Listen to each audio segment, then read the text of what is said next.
All right, Jet Nation, today is a big day. You ready for the way too early Jets schedule prediction?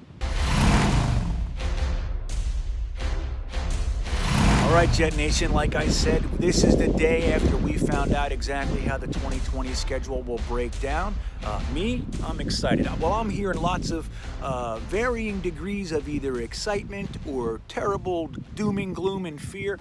There's a guy, Phil1C, on the Jet Nation message board already starting threads. What are we going to do with the number one pick? Whether to draft Trevor Lawrence or trade the pick, and people are going nuts.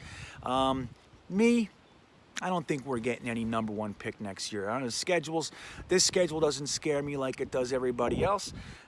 So why don't we just get into it, and we'll talk about what I think it's going to look like after we play these games. Now, I'm going to tell you honestly, I haven't really looked at it yet. I just skimmed it.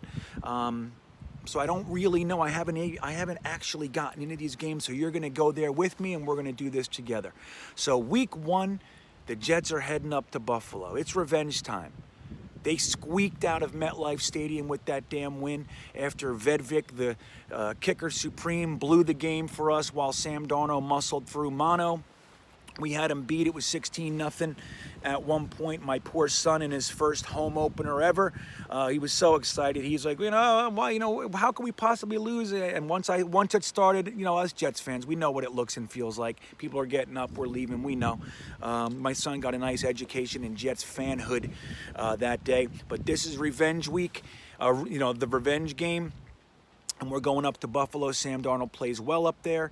Don't forget the magical game in his rookie year. Sam Darnold is going to beat the Bills week one happily. 1-0 New York Jets. So then we have the San Francisco 49ers coming to town in our home opener. I may be there. So what do we think? Do we think that the NFC champs are going to come here and smack us around? Are we scared? Are we afraid?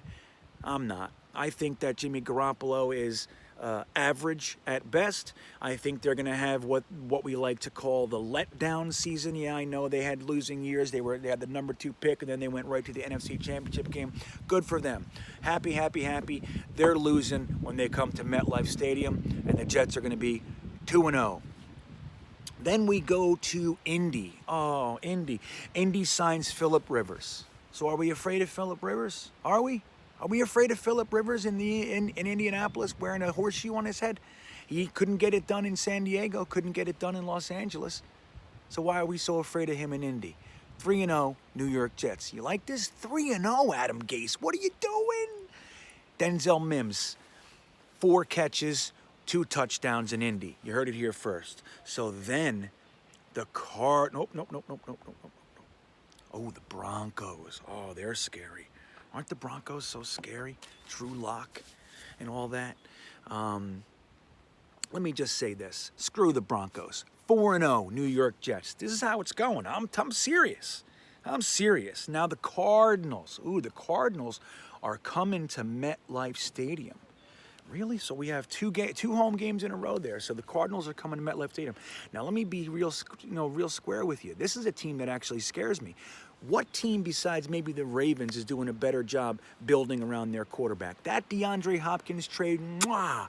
I can't even believe a drunk like Keim can pull that together. I think it's more Klinghopper than it is Keim.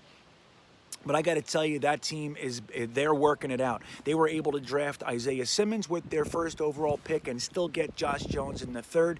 They're doing it. They locked down their left tackle. They got the receivers in-house. Fitzgerald is going to be probably his last year, but he's still just as good as anybody else out there. So they got DeAndre Hopkins. They got the receivers they drafted last year. They had a good draft. I think they're going to end up beating us at home. 4-1 New York Jets. Then we go to California to play the Chargers. So what do we think about the Chargers, huh? We scared of the Chargers? What are they doing? I'm going to be real honest with you. The Jets are going 5-1. 5-1 New York Jets. So then the Bills come home. They're going to be mad. Josh Allen is going to be mad. He's going to run all over the place, and the Jets are going to beat him. That's a sweep of the Buffalo Bills. You heard it here first. 6-1 New York Jets. Everybody's talking about Super Bowl. They're talking about Sam Darnold having an MVP season.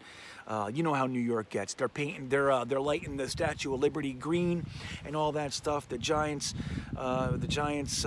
beat writers. They're all talking about if the Giants could just be run like the New York Jets. Joe Douglas for Manager of the Year or Executive of the Year and all that stuff. That's what's going to be happening right after we sweep the Bills, and then we go to the Chiefs. The Jets in Arrowhead. I don't got to get into it. Our young cornerbacks and second-rate cornerbacks like Desir, and let's even say maybe Logan Ryan is there. But guys, Hall as a rookie, bless Austin. These guys can't keep up with the Chiefs' dynamic and electric offense. 6-2. We lose to the Chiefs. So then we have the Patriots. We are hosting the Patriots after a big Chiefs loss. We're 6-2. The Patriots are 3-3. They don't know what the hell to do. Jared Stidham, maybe they signed Cam Newton. They don't know what's going on yet. But here's the thing. The Jets are pissed off. We've had about enough of the Patriots. Bill Belichick is going to be smirking and all that stuff. Adam Gase remembers when Bill Belichick was smirking on the other sideline, pulling that run out the clock trick that Vrabel got him with in the playoffs. How delightful was that to see Bill Belichick so pissed off in the playoffs when Vrabel was pulling his own tricks on him? He didn't like it, not one bit. And Adam Gase remembers, and we are going to go after them hard. Core, blood is in the water. 7-2 New York Jets. Then we got the Dolphins. So what do we think? Did the Dolphins do a good job in this offseason? Now look, man, they did a real good job acquiring assets, didn't they? They produced quite a bit of draft capital and all that, and then they go and they draft Austin Jackson in the first. Jets beat the Dolphins. How you feel about that? 8-2. 8-2. The New York Jets were getting there, guys. So then we got the Raiders are coming to town. Oh my, wait a minute. We're playing the Dolphins 2 weeks in a row? Get the frig. I don't know if this is real, guys, but this is what I'm looking at. It seems like the Jets host the Dolphins on 11-15 at 4. It's a 4 o'clock game too. And then we travel. Oh, no. The Jets travel to Miami first, and then the Dolphins come to MetLife the week later? I don't know if I've ever seen this before. I remember when we wrapped up our season in 2009, I think it was 2009, with the Bengals, and then we played them week 1 in the playoffs. Shellacked them, we did, both times. But I don't know if I recall playing the team. This is like a doubleheader. It's weird. But that's what it says on my phone here. Who knows? If you guys are going to correct me, go ahead. But it says 11-15, Jets at Dolphins, 11-29.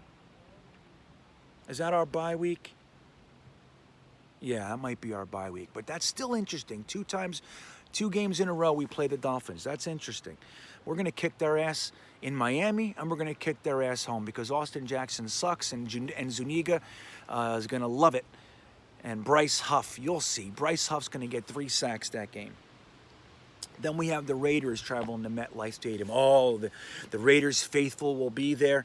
They draft Ruggs, first wide receiver overall in such Raiders fashion. I remember talking about Darius Hayward-Bay in some of the build up to the draft. I was comparing Hayward-Bay with Ruggs, saying he was a Raiders pick. Never in a million years did I think that the Raiders would actually take Ruggs first. But that's the way it happens. Just like they took Cleveland Farrell last year they took him early. Who's going to complain? Who's going to argue that? And they took Ruggs early, in my opinion, as well. Let him run around. He's going to run around, but he ain't going to beat us. So we're going to be. I even lost track. What are we? 10-2 now. 10-2. Look at the Jets. So then we go out to Seattle. Russell Wilson's going to beat us. That's 10-3. Then we got the Rams. The Rams. What are the Rams doing except falling apart? I lost track. What are we, 12-3 now? 12-3. And we got the Jets, Patriots, the last week of the year. I'm not scared of no Rams. I'm not scared of no Chargers. 12-4 because we're beating the Patriots Week 17 in Foxborough. That's right. We're going up to New England, and we're gonna make those fans that have been on the Brady bandwagon and the Patriots bandwagon. We're gonna remind them what it used to be like before they grew up with a 20-year stint of a dynasty. That shit's over. And the Jets are beating them week 17. They're not making the playoffs. We are. We're taking the division next year. 12-4 New York Jets in 2020. Sam Darnold, 4,400 yards, all that stuff. I got more predictions coming, but that is my official prediction. The day after the schedule comes out, that's my way too early official prediction. 12-4 New York Jets. Go on, Jet Nation, and tell me to go screw if you think I'm crazy. Comment in the comment section below if you agree with me. If you don't, let's get it going. I'm ready to support every single word I just said. And we'll see if my opinion changes. No mono this year. C.J. Mosley's coming back. Avery Williamson's coming back. Denzel Mims, Mekhi Becton. It's no jokes. We're not here to play games anymore. Well, we're going to play games, but we're not going to lose those games. We're kicking ass. Go Jets.